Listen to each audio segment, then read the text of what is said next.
Hello बच्चों, आइए प्रश्न को देखते हैं। यदि ए कोई अवयव दे रखा है जिसके अवयव है कोस एक्स माइनस का साइन एक्स और कोस एक्स, तो हमें दिखाना है कि ए का प्रतिलोम जो है उसका भी प्रतिलोम निकाला जाए तो वो ए अवयव के बराबर होता है। प्रश्न को हल करने से पहले इसकी मुख्य अवधारणा के बारे में चर्चा कर लेते हैं। तो यहाँ पे हम लोग देखने वाले हैं मुख्य अवधारणा। मुख्य अवधारणा में देखो इस तरह से हम लोग बताते हैं कि जो भी एक कोई अवयव है उसका प्रतिलोम निकालना है तो ये बराबर हो जाता है ए का सेकंडज अवयव और नीचे उसका भाग लग जाएगा ए के प्रतिलोम का, सॉरी ए के सारणिक का भाग लग जाएगा। अब बात ये आती है कि जब अपने पास 2 गुणा 2 क्रम का कोई अवयव दे रखा है तो उसका सेकंडज अवयव कैसे निकाला जाता है। तो जैसे मान लो कि ए कोई अवयव दे रखा है इस तरीके से ए बी सी और डी, ये कोई अवयव दे रखा है। तो सबसे पहले तो इसका सेकंडज अवयव निकालना आना चाहिए। तो सेकंडज अवयव 2 गुणा 2 क्रम के लिए बहुत ही आसान तरीका है। ये और ये दोनों अवयव आपस में बदल दो, मतलब इनका स्थान बदल दो और इन दोनों अवयवों का चिन्ह बदल दो। तो माइनस बी और ये माइनस का सी, इस तरह से हम लोग निकाल सकते हैं ए का सेकंडज अवयव। और अगर मेरे को निकालना है ए का सारणिक तो ये बराबर हो जाएगा, ए को डी से गुणा करेंगे और इसमें से घटा देंगे बी और सी का गुणा, तो माइनस का बी सी। तो इस तरह से हम लोग ए का सारणिक भी निकाल सकते हैं और ए का सेकंडज अवयव भी निकाल सकते हैं। अब चलते हैं ए अवयव जो दे रखा है उसको लिखते हैं। तो ए अवयव अपने पास दे रखा है कोस एक्स माइनस का साइन एक्स, ठीक है। फिर आएगा अपने पास साइन एक्स और गुणा में सॉरी कोस एक्स, ये अपने पास आ जाएगा ए का ए अवयव। अब देखो पहले तो इसका सारणिक निकाल लेते हैं। तो कोस एक्स को कोस एक्स से गुणा करेंगे कोस स्क्वायर एक्स, फिर माइनस साइन एक्स को साइन एक्स से गुणा करेंगे माइनस साइन एक्स, लेकिन घटाना है माइनस माइनस प्लस हो जाएगा तो साइन स्क्वायर एक्स बन जाएगा। और ये सर्वसमीका होती है जिसका मान होता है 1 के बराबर।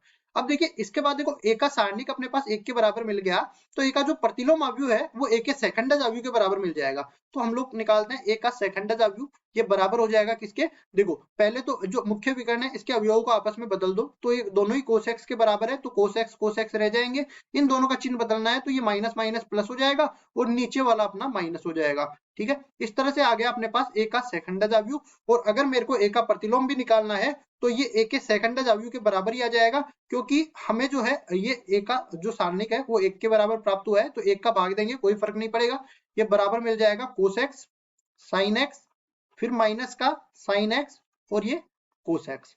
अब देखिए यहां से हम लोग क्या करेंगे, फिर से अब इसका प्रतिलोम निकालना है तो हम क्या करेंगे, यहाँ पे इसको बदल देंगे किसी दूसरे अवयव से बी से।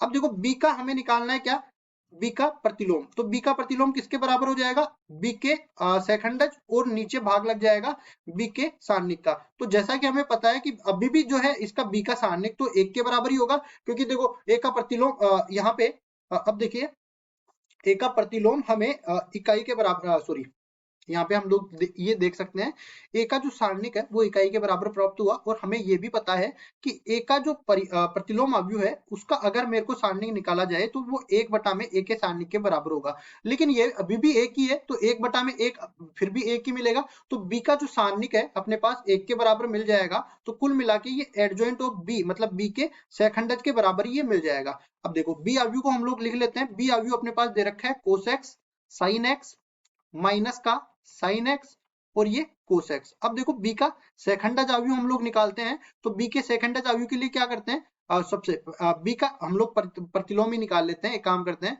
तो बी का सेकंडज के बराबर ये हो जाएगा।